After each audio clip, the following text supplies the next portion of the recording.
Welcome to Biology Made Easy.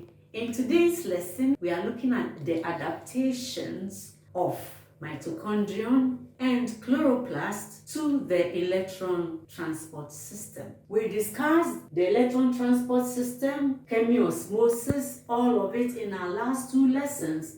So please check. Now, the electron transport system is on the inner membrane of the mitochondrion, and it's also in the membrane of the thylakoid of chloroplast. I've drawn the membranes of the mitochondrion here. There's the outer membrane, intermembrane space, inner membrane, matrix here. Then here is the chloroplast. These are the thylakoids. This is the lamellae.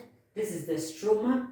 Together, this will form a granum. Now, this I have picked one thylakoid because the electron transport system is on the thylakoid membrane. So this thylakoid membrane, there's a space in between the membranes. That is the thylakoid compartment. So I have thylakoid membrane here, thylakoid compartment, thylakoid membrane. This is the chloroplast, thylakoid. This is the inner membrane of the mitochondrion. This is part of the mitochondrion. Now, things are the enzymes and coenzymes and membranes that form the electron transport system. We have them for inner membrane of the mitochondrion and the membranes of the thylakoid. Now, this is the ATP synthase. These are coenzymes and things. We mentioned them in our first lesson on electron transport.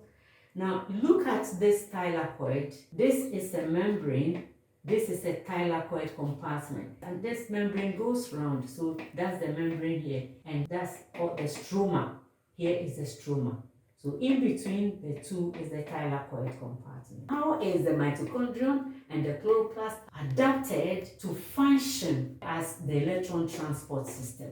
One is that the enzymes and coenzymes and transport proteins that form the electron transport system are fixed on membranes, organized in series on membranes so that there can be transfer of electrons by redox reactions. Molecules oxidizing, reducing, oxidizing. As the process goes on, energy is produced that forms ATP. So the molecules that go through the electron transport system, they are fixed on membranes so that there could be a systematic flow from one molecule to another molecule on membranes. If it was in fluid, it would have been haphazard. That's one adaptation. Then another adaptation is that the electrons come in from enzymes and coenzymes with high energy, move through the electron transport system from molecule to molecule, generating energy. The electrons lose energy, and the electrons that have become low-powered electrons are released, but then they don't have to be released in the system unabsorbed. So cytochrome oxidase releases oxygen that absorbs the electrons. That's also another adaptation. Yes, there's also an adaptation such that when hydrogen ions get into the electron transport system, how does hydrogen ions get through? Photolysis breaks down water into hydrogen ions, electrons, and oxygen. And the hydrogen ions come into the electron transport system. Then, during aerobic respiration, hydrogen ions get in through NAD reduce and FAD reduce, also brings in electrons as well as hydrogen ions. The adaptation is that there's fluid above the membranes, and this fluid is the intermembrane space in the mitochondrion and the thylakoid space in the chloroplast. And in that space, hydrogen ions that come into the system together with electrons or not, the hydrogen ions are pushed from the membranes into the fluid above. The hydrogen ions that are pushed get concentrated a high concentration of hydrogen ions. So there's hydrogen ions gradients above here. The hydrogen ions are pulled together and flow through the ATP synthase.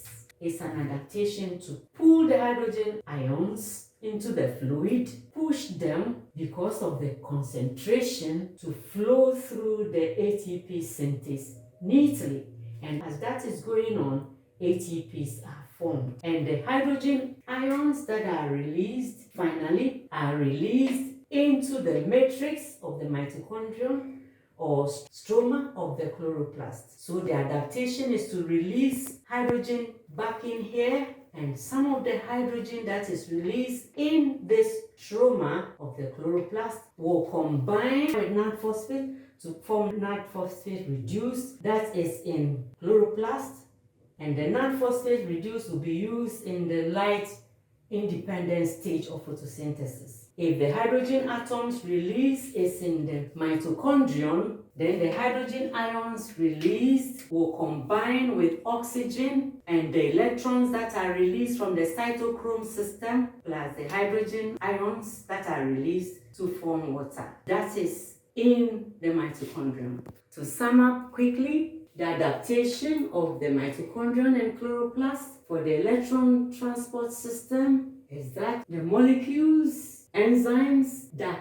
carry the electrons are fixed on the membranes. Inner membrane of mitochondrion, membrane of thylakoid. Then space is provided above the membranes, intermembrane space in mitochondrion, thylakoid compartment in chloroplast. These space are provided so that hydrogen ions that come into the electron carrier system with electrons, the hydrogen ions will be pushed into those spaces which are fluid, concentrated, and get them flow back into the matrix or the stroma through the ATP synthase, so that more energy is formed, so the hydrogen ions are pushed in the stroma, which can be used to form reduced NADPH or chloroplast or water in the mitochondrion. In the process, electrons that flow through the transport system that lose energy will be absorbed by oxygen. So this is where we end our lesson on electron transport system. If the lessons have been useful, please give us your likes and kindly subscribe. Bye-bye.